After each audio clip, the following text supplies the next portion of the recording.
dugaan tindak pidana dengan sengaja di muka umum mengeluarkan perasaan kebencian atau penghinaan terhadap suatu golongan atau perbuatan yang bersifat permusuhan, penyalahgunaan, penodaan terhadap suatu agama yang ada di Indonesia dengan ancaman hukuman paling tinggi 10 tahun penjara. Sahabat Kompas.com, kasus penistaan agama yang menjerat 6 pegawai Holy Wings masih terus bergulir. Kasus ini diusut usai poster promosi miras bernada penistaan agama yang diunggah di media sosial Holy Wings pada Rabu 22 Juni 2022 viral di media sosial. Dalam poster tersebut, tertulis bahwa miras akan diberikan secara gratis kepada pengunjung Holy Wings yang bernama Muhammad dan Maria. Lantaran saat itu belum ada pihak yang melapor, Polres Metro Jakarta Selatan kemudian melakukan laporan polisi model A dengan memeriksa sejumlah pegawai sebagai saksi. Dari situ, polisi kemudian memiliki bukti untuk menetapkan 6 pegawai Holy Wings sebagai tersangka. Mereka adalah EJD, NDP, DAD, EA, AAB, dan AAM yang memiliki jabatan Direktur Kreatif, Kepala Promosi, hingga admin tim promosi. Dari hasil penyidikan, penggunaan kedua nama itu bertujuan untuk menarik pelanggan outlet Holy Wings yang tingkat penjualannya di bawah target.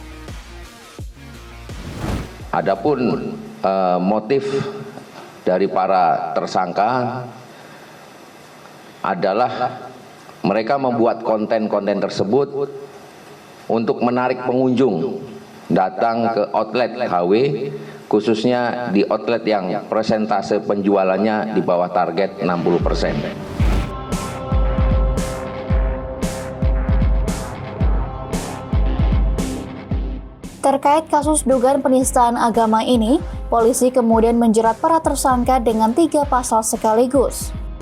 Pertama, Pasal 14 ayat 1 dan 2 Undang-Undang Republik Indonesia Nomor 1 Tahun 1946. Hingga Pasal 156 atau Pasal 156A Kitab Undang-Undang Hukum Pidana tentang Penodaan Agama. Dugaan tindak pidana dengan sengaja di muka umum mengeluarkan perasaan kebencian atau penghinaan terhadap suatu golongan atau perbuatan yang bersifat permusuhan, penyalahgunaan, penodaan terhadap suatu agama yang ada di Indonesia dengan ancaman hukuman paling tinggi 10 tahun penjara.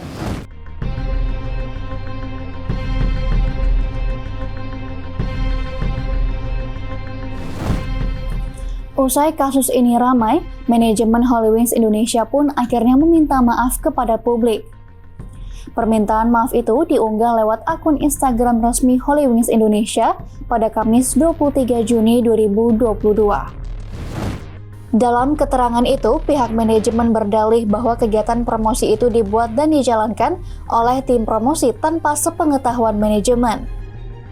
Atas dasar itu, pihak manajemen telah menindaklanjutinya dengan memberikan sanksi berat terhadap tim yang membuat promosi.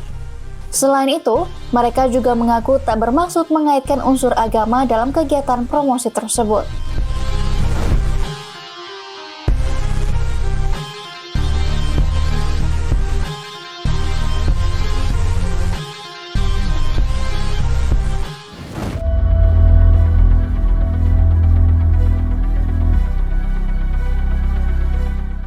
Sebelum ke-6 pegawai itu akhirnya ditetapkan sebagai tersangka, kasus ini sempat menuai kecaman Himpunan Advokat Muda Indonesia atau HAMI dan Gerakan Pemuda atau GP Ansor Wilayah DKI Jakarta. Pihak HAMI bahkan sempat melaporkan manajemen Holy Wings Indonesia ke Polda Metro Jaya pada Kamis 23 Juni 2022 terkait penistaan agama.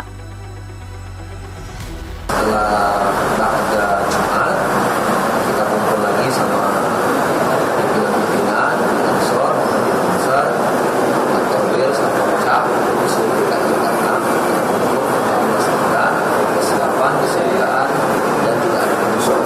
Tim penting tidak ada penyusup, kita damai, kita datang untuk memastikan menyuarakan apa yang seharusnya kita suarakan.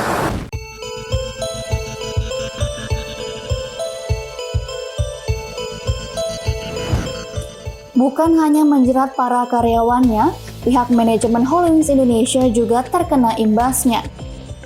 Dinas Pariwisata dan Ekonomi Kreatif DKI Jakarta telah memberikan teguran pada Holywings pada Kamis 23 Juni 2022. Dalam teguran itu, Pemprov DKI meminta manajemen Holywings Indonesia menjaga norma agama, moral, dan lainnya. Jika Holywings Indonesia kembali melakukan hal serupa, Pemprov DKI bakal memberi sanksi lanjutan berupa pencabutan atau pembekuan izin Holywings Indonesia. Kami sangat cukup prihatin ya.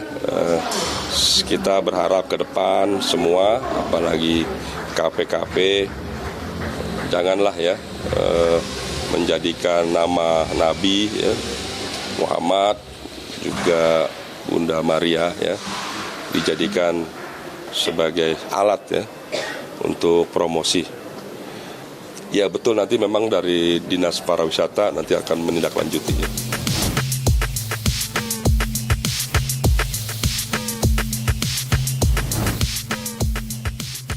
Demikian news update, simak informasi terupdate lainnya hanya di kompas.com.